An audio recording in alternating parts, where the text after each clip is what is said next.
they got out. It was one of the pit stops, We got out there and went to bathrooms. And we were little guys, and they had two bathrooms, one white and one colored. And my brother Charles and I we had to go to the bathroom. So we went in the white line. I'm sure we were younger than 9. We would not have done that. And these people told us to get out of line. And there was a white woman there. She was a woman of stature. You could tell that. I don't know what she was, but she was. And she told those people, you let those boys use this bathroom or I will close this whole damn line down. And they did. And, that happened to us on Route 66. And I remember my mom and my grandma Dorothy going to see our Uncle Tom, John Thomas Long, in Kansas. And I used to think they were so weird. I didn't say this, and I didn't think it was weird. I just thought their behavior was odd.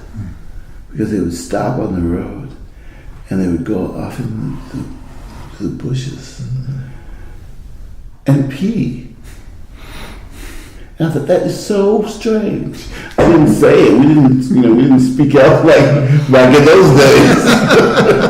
But I remember thinking that. It wasn't until years later that it dawned on me.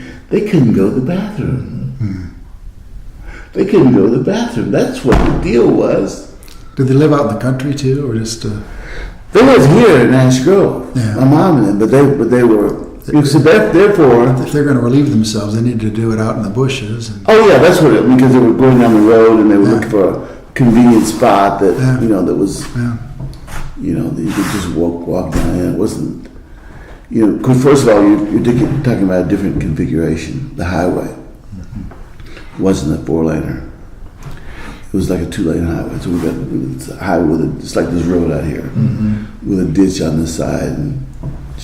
So it wasn't the modern, it wasn't the 44. That's right. That would be a little feat. They're quite a feat. Yeah. But I remember that, and they would always pack their food, which was probably better, anyway. Yeah. But they didn't stop because there were some places. When I reflect on this, there were some places that they couldn't stop. Yeah. There were some towns that they call them sunset towns. That's right. So just right over the hill. What's the name of that town? Right straight down, 44. What's that town? Where they had the tornado? Joplin. No, it was another town. But it was a sunset town? Yeah. Yeah. What's the name of that town? It was a historic town.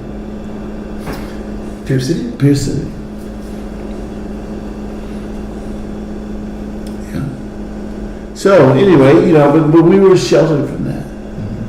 And I thank God that we were sheltered from that. I have sheltered my children from certain things as well. Now, I don't want them to be ignorant. My kids can never be ignorant. They're like 160 IQ kids. Elijah went to St. John's, and then when he's going down, he and his friend are going down the highway in New Mexico, and they're speeding down the highway. And they get stopped by the cops. They've just gone to some store and they've got something from the store, and those little tags, those little stickers that you stick on the items. They had taken one off and they were fidgeting with that and rolled it up, and the guy thought it was a joint. And he looks at him and says, "You boys been speeding?" He said, "Yeah, sorry." I said, "Well, don't do this anymore." The guy sees this thing, makes them get out of the car and puts their hands on top of the car. He draws a gun, searches the car. Elijah calls and he said, "Thank you, Dad." Because I always told those guys from the time they were young, you always cooperate. Even if you're right, you always cooperate. And you act mannerly. And no matter what happens, even if they hit you, you just act right. It's what you do. He said, thank you for telling me that because we didn't want to do it. And Alex's friend, who was white, Alex wasn't going for this. How dare you and all this and saying, Elijah hasn't told us to shut up. So, I don't know. Good men of goodwill. Let's all pledge to take the high road and everything. It's a hard thing to do. Yeah. Well, thanks again. My pleasure. I'm going to take you back and give you a couple of quotes whenever you leave.